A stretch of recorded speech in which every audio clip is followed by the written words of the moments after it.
Okay, ini video yang pertama. Yang ni ialah cikgu khas sebab untuk membina ataupun mengukuhkan lagi asas perakaunan. Jadi yang ni dia pengenalan kepada perakaunan kewangan.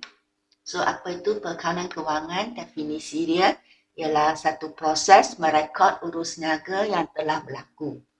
Untuk merekod urus niaga yang telah berlaku, bukan untuk masa depan. Apa yang sudah berlaku kita rekod. Tujuan dia ialah mengira untuk rugi. Do know after 1 year business adakah untung atau rugi, dan juga menentukan aset dan liability perniagaan pada setiap tempoh perakaunan. So this is perakaunan kewangan. Okay, so from there we know kita rekod apa yang sudah berlaku, dan from there kita dapat kira untung atau rugi, dan di situ kita dapatkan kita boleh tentukan aset dan liability perniagaan for certain tempoh. So bila saya kata merekod urus niaga, macam mana dia dijalankan? So in the real life, biasanya kita mesti ada dokumen sumber dulu. So you must have invoice, receipt, bill tunai, all that. From there, you record in a buku catatan pertama. That means you record in buku tunai. Buku tunai mean account tunai, account bank. So berapa wang keluar, all that, berapa wang masuk. Dan untuk macam invoice, all that, kita akan record dalam journal. Kita ada journal belian, journal jualan. So untuk yang form 6, yang ini lebih kepada sukatan form 5. Jadi untuk yang form 6 cikgu tak sentuh sangat yang ni lah. Okay. I will straight away mengajar macam mana nak record dalam ledger dan buat journal. That is more to form 6 sukatan. Okay, so ini cuma langkah-langkah sebagai satu pengenalan. So how we record the urus niaga in the real life? From dokumen sumber, record dalam buku catatan pertama. Then from the buku tunai or journal, the catatan akan pindah ke ledger. Okay, so you want to check whether apa yang you record dalam ledger itu betul ke tidak. So dalam ledger ada pelbagai account lah. So inside there, you record using sistem catatan bergu. So from there, after 1 month or that, you nak check kan adakah apa you record ni betul ke tidak. Adakah you merekod mengikut sistem catatan bergu yang betul. So you want to check whether it's balanced. You kena buka imbangan duga. Okay. So imbangan duga, after this, you akan sediakan penyata pendapatan, penyata kedudukan kewangan. It will be the last process. So ini lebih kepada form 5 level. Okay, So tadi cikgu kata prinsip perakaunan akan menentukan untung rugi kan. Okay. So kita akan lepas imbangan duga, kita akan sediakan penyata pendapatan. From penyata pendapatan, we know whether untung atau rugi. So another, cikgu kata perakaunan kewangan juga menentukan aset dan liability. So untuk menentukan, kita perlu sediakan penyata kedudukan kewangan. So all this cikgu akan sentuh dengan cepat lah. Cikgu akan buat video ajar especially those yang tak ada basic. Walaupun ada basic dalam SPM, if you didn't get A+ or A, artinya your basic is not strong. Kalau macam tu, kalau you bila cikgu ajar topik form 6, you akan rasa susah, tak boleh ikut. So I still have to let you use this. Cikgu terpaksa gunalah masa-masa yang ni untuk mengukuhkan asas anda. So you have, everybody still need to buat ulang kaji lah kalau you ada basic. Di mana ramai yang A+ pun bila dia masuk form 6, the more dia dapat B saja. Kerana dia ingat dia ada basic, dia tak nak belajar. So siapa yang siapa yang dapat C, D, E itu memang 100 markah will get less than 10 marks. So your basic is very important. Okay. So tadi cikgu kata kita rekod mengira untung rugi, menentukan aset liability pada setiap tempoh. So kita nak tentukan untung ni, biasa ada tempoh dia. From here, from January until December. So kita lepas kita berniaga satu tempoh, baru kita dapat tentukan untung rugi atau asset liability. So bila kita katakan tempoh, so how they count the tempoh? Ni mereka urus niaga, tempoh berkawanan. So biasa tempoh boleh kira 3 bulan, 6 bulan atau 12 bulan. So 12 bulan setahun ialah biasa orang pakai lah. Okay. After 1 year business, berapakah untung rugi? Berapakah aset? So this is very important. Macam mana nak kira tempoh perakanan? Very important, especially bila you come to satu tajuk peruntukan susut nilai. Mengira susut nilai untuk aset. So kalau you tempoh, you tak tahu nak kira, your belanja susut nilai yang anda kira semua akan salah. So very important, you must know the tempoh. So kalau contoh di sini kalau mula berniaga pada 1 Januari, let's say di tempoh perkawanan company tetapkan ialah 12 bulan. So if you mula 1 Januari, then akan akhir December. January until December, bukannya January sampai the next year January. Okay, if they start in January, remember bila dia akhir mesti sebulan sebelum January. So masa akhir December. So kalau company itu mula berniaga pada bulan February, so just now I said, dia bukan end pada February next year, tetapi dia akan sebulan sebelum February itu. So will end in January. Okay, kalau dia mula pada bulan March, so dia akan habis, end of the tempo is sebulan sebelum March, so will be February. Macam itulah, you must know how to count. Jadi pada akhir setiap tempoh perkawanan, untuk kira untung rugi, menetapkan asset liability kan. So all the account akan tutup dan kita sediakan penyata pendapatan, penyata kedudukan kewangan untuk mengukur prestasi. Mengukur prestasi mean you menentukan sama ada untung atau rugi dan perniagaan itu. Okay, and also mengetahui kedudukan kewangan, berapa aset, berapa liability. Yang ni dia tajuk bila sebelum cikgu ajar you buat account semua. So first, istilah-istilah penting you kena tahu dulu. What do you mean by belanja, apakah erti dia hasil. So this one very important. Okay, apa erti dia belanja? So perbelanjaan yang dibayar dalam perniagaan untuk mendapatkan hasil. Whatever money that you pay in order to get the hasil untuk perniagaan, that is called belanja. So contoh belanja ialah belanja sewa, belanja insurans kedai, belanja kadar bayaran, belanja alat tulis, belanja gaji. If you give discount to your customer, discount diberi juga adalah salah satu belanja. So cikgu tahu you kena beza Form 5 and Form 6. Untuk Form 6, perkataan belanja tu mesti ada. You cannot just write sewa. Because sewa ini can be sewa yang you terima atau sewa yang you bayar. So very important, perkataan belanja mesti ada untuk setiap belanja. Kalau you tak letak belanja ni, perkataan belanja you will get 0 mark in the exam. Very important. Kena ingat belanja kena ada. Dan hasil, apa maksud dia hasil? So pendapatan yang diperolehi dalam perniagaan. Bisa hasil from perniagaan daripada jualan barang niaga ataupun perkhidmatan ataupun hasil daripada pelaburan perniagaan.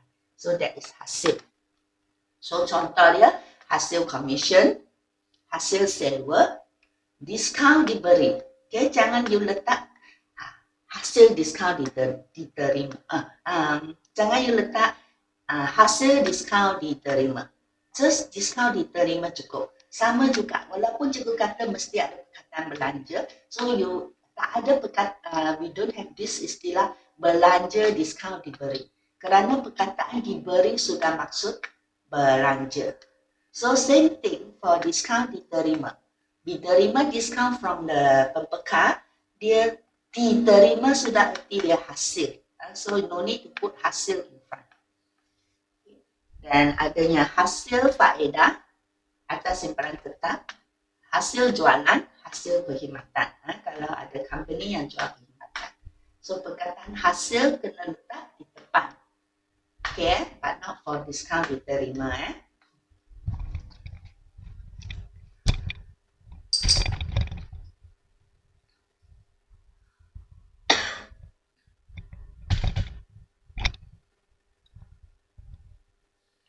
Okay, sudah tahu belanja hasil, ada 4 istilah paling penting.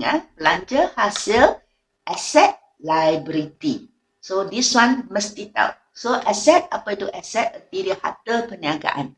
The harta that diguna untuk membantu kita mendapat hasil.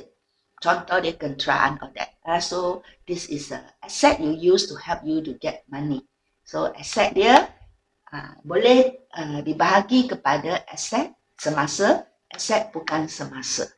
So bila kita kata aset semasa, dia mempunyai tahap kecairan yang tinggi. So mean can change to cash anytime. Okay, tahap kecairan yang tinggi, dia biasanya tidak tahan lama, cepat rosak. Kalau dia barang lah. Okay. Dan nombor 3, mempunyai tempoh penggunaan kurang daripada 1 tempoh perkawanan. Biasanya 1 tahun lah. So when you use the asset, very fast, dia tak tahan lama. Can use about 1 year. So contoh dia, inventory barang niaga, kan dia tak tahan lama kan. So inventory alat tulis, account belum terima ialah penghutang. Penghutang dia bukannya barang, jadi dia bukan kata tahan lama atau tidak, tetapi dia mempunyai tahap kecairan yang tinggi. Arti dia when you need the money, you penghutang kena bayar, let's say you the more is 1 month, 2 months, 3 months. That mean dia memang you can ask them to pay in a short term. Jadi kita masukkan dia sebagai aset semasa. So deposit air dan elektrik, deposit arti dia bila you ada rumah baru kan, so you need bekalan air dan elektrik, biasanya they will ask you, okay, tenaga nasional they will ask you to pay some money deposit, just in case, because always like that, ada orang sudah pakai the air elektrik, lepas tu dia pindah, dia tak bayar. So for jadi untuk supaya mereka tak rugi, they will ask the customer to pay deposit. So deposit ini is our money that we give to tenaga nasional or that. So mereka simpan duit kita. So actually is our money. So it's asset to us. So ini ialah asset. Okay, deposit air elektrik. Wang pentahuruan, also the deposit you pay for anything. Let's say you want to do a pameran in somewhere, so you pay the one deposit to book a place for the pameran. So it's sementara, for sementara, that is asset semasa. So simpanan tetap dalam bank, simpanan tetap, you can keep the money in the bank for 3 months, the more is 1 year. After 1 year, you have to renew. Jadi dia adalah aset semasa, kurang daripada setahun. Dan account semasa di dalam bank. So dalam bila kita buat account, we always say we got account bank. So account bank ini actually refer to account semasa di dalam bank. So bank actually got banks, we got simpanan biasa, we got simpanan tetap, we got account semasa. So for the businessman, we will open the account bank yang di dalam ledger kita actually is refer to account semasa lah. This kind of service in the bank di mana kita boleh guna check. So actually the account semasa yang selalu kita buka dalam ledger actually is refer to account semasa. The account bank yang kita buka di ledger actually ialah account semasa. Dan aset lagi, we have belanja prabayar, like insurance prabayar. Prabayar mean kita bayar terlebih dahulu. Usually when you buy the insurance, straight away some of the people got money, straight away they pay for 1 year. So that is prabaya, is your asset. Okay. So tunai di dalam tangan, then when we say tunai dalam tangan, actually mewakili wang tunai yang disimpan di dalam pejabat. Ya, actually diwakili oleh akaun tunai. Okay, account, when I say account tunai mean dia refer to the money that you keep inside the office. Okay, then hasil belum terima. Sepatutnya, let's say you sewakan sebahagian daripada pejabat kepada orang lain.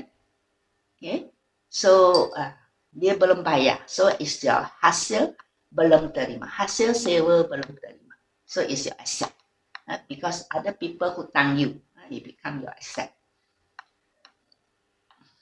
Okay, kita tengok pula apa erti dia aset bukan semasa.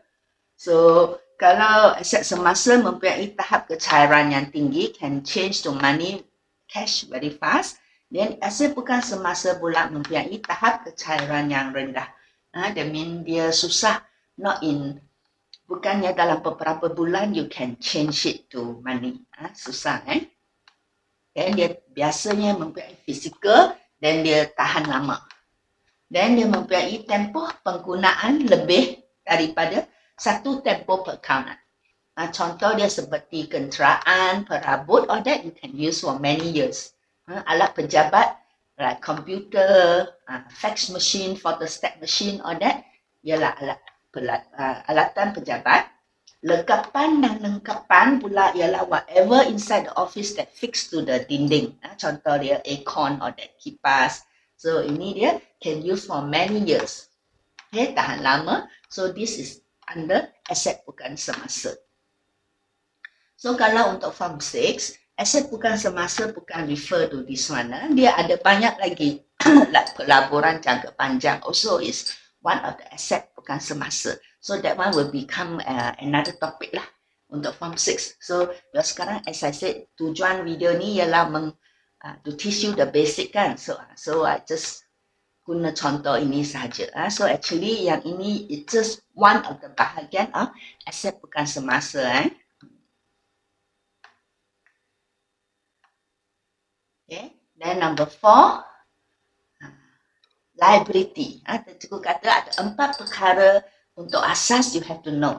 Belanja, hasil, asset, liability. So apa itu liability? Dia refer kepada beban atau tanggungan perniagaan. Ataupun senang cikgu kata actually dia adalah hutang perniagaan. So kita berniaga, kita ada harta, pada masa yang sama kita juga akan hutang. So hutang ini boleh bahagi kepada liability semasa dan liability bukan semasa. So inilah hutang jangka pendek, ini bukan semasa ialah hutang jangka panjang. So apa itu liability semasa? Contoh ialah hutang perniagaan jangka pendek yang perlu dibayar dalam tempoh setahun. In 1 year time you kena jelaskan. So you cannot delay until next year. So kalau next more than 1 year sudah anggap sebagai jangka panjang. So jangka pendek, contoh dia akaun belum bayar, iaitu pemiutang. Contoh dia pembekal. When you buy, you nak jual barang kan, so before that you beli daripada pembekal. So you hutang. So jadi kita adanya akaun belum bayar, menunjukkan kita hutang kepada pemiutang itu. Ataupun belanja belum bayar, seperti you need to pay sewa, okay, insurans belum bayar. Jadi semua ni ialah hutang kita jangka pendek. Ataupun overdraft bank. Okay, bank dia ada servis macam ni. Kalau especially for businessman yang ada account semasa. Okay, so let's say your bank only got 2,000, but you need to pay the pembekal, okay, pemiutang 5,000. So you still need another 3,000. Okay, so but you can mohon kepada bank, daripada bank to ask permission to keluarkan cek 5,000 walaupun your bank only got 2,000. So bank will allow if you apply overdraft bank. Berarti dia overdraft, keluar lebih daripada simpanan anda dalam bank. They will give you this kind of service. You keluar lebih. Your money not enough but you can keluar more than the money that you keep inside the bank. So this one is special service for account semasa lah, so you open a current account in the bank. Jadi definitely bank bukannya bodoh kan, so dia business juga kan, bank dia nak untung. So when you apply for overdraft bank, dia you sudah hutang bank lah. Okay, so you hutang bank, so bank become your liability. Okay, and you have to pay interest. Ya, you kena bayar faedah untuk perkhidmatan. So that is overdraft bank. Ataupun if you don't want to apply overdraft bank, you can apply pinjaman bank. Adanya pinjaman bank, that is also liability semasa jangka pendek, less than 1 year. Ataupun hasil, another contoh, liability semasa hasil belum terperoleh. Yang ini selalu keluar dalam form 6. Okay. Hasil belum terperoleh. So yang ini merupakan satu tajuk penting juga lah. Okay. In form 6. Artiria di sini, artiria for business, ada customer pay you some money, letak order dulu untuk barang. Barang itu belum sampai tapi dia nak order. Then they pay you some money to order the barang. So actually the money is not your money kan, it's the customer money. You owe the customer barang. So you keep the money, you tak boleh record dia sebagai hasil jualan. So kita akan letak the money dalam satu account dipanggil hasil belum terperoleh. So that money is not your money. So actually it's your liability. You're keeping other people money with you. So it becomes the money that the customer give you as a pesanan, okay, order. So that money is akan record dalam hasil belum terperoleh. So yang ni cikgu akan ajar lebih lanjut bila kita sampai kepada tajuk form 6. So selain daripada hasil belum terperoleh, sukatan form 6 juga, dia juga banyak tekan kepada belanja waranti belum bayar. So the kilang ataupun kedai bila dia jual barang, especially like barangan elektrik, usually they give warranty kan. So the company need to keep some money just in case ada customer yang datang ask for the warranty. Mungkin barang itu rosak, dia datang minta ganti rugi. So you must keep some money for the warranty, that is di bawah liability juga. Okay, so these are all the sukatan form 6 lah. And also cukai jualan belum bayar. Okay, the sales tax. Di Malaysia apa yang kita syarikat dia jual barang, dia akan the customer have to pay the sales tax. The sales tax ni bukannya bayar kepada company. The company will collect for the government and daripada customer later on have to give the cukai jualan tu kepada kerajaan. So that means the company keep the money first for the kerajaan. So kita akan masuk dalam satu account cukai jualan belum bayar. So all this will be the form 6 libels. And also KWSP belum bayar, PKSO belum bayar. All this also merupakan money yang pihak syarikat tolak daripada gaji pekerja dan dia simpan dulu, lepas tu kena bayar kepada kerajaan. So all this is not the company money. Dia kena bayar kepada kerajaan. So actually is a liability to them. Okay. Dan dividen belum bayar. Kalau company itu dia ada saham, dia kena bayar dividen. So this one all form 6 And nota belum bayar jangka pendek. So again, nota belum bayar ni macam pinjaman. So this one will, nanti cikgu akan terang lebih lanjut bila we come to that topic in form 6 lah. Okay. So ini semua liability semasa. So we see liability bukan semasa pula. The hutang jangka panjang.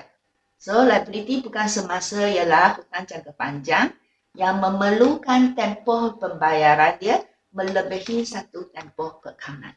So you are given more than 1 year to bayar the hutang. So we put it as liability, bukan semasa. So contoh so far, kalau you sudah belajar sampai form 5 will be pinjaman jangka panjang lah. Tetapi kalau form 6 banyak lagi kita akan belajar. Kita akan belajar lebih detail kadakan janji, sewa beli, you beli kenderaan or that, and until di bawah polisi sewa beli, pajak kan, also another type of liability bukan semasa, nota belum bayar jangka panjang. So semua ini akan belajar dengan lebih detail di bawah Form 6. Tetapi as I said, for this few weeks, cikgu akan ajar yang syllabus Form 4, Form 5. Form 4, Form 5 to help you to build up the basic. Jadi semua ini just sepintas lalu saja sebagai pengenalan.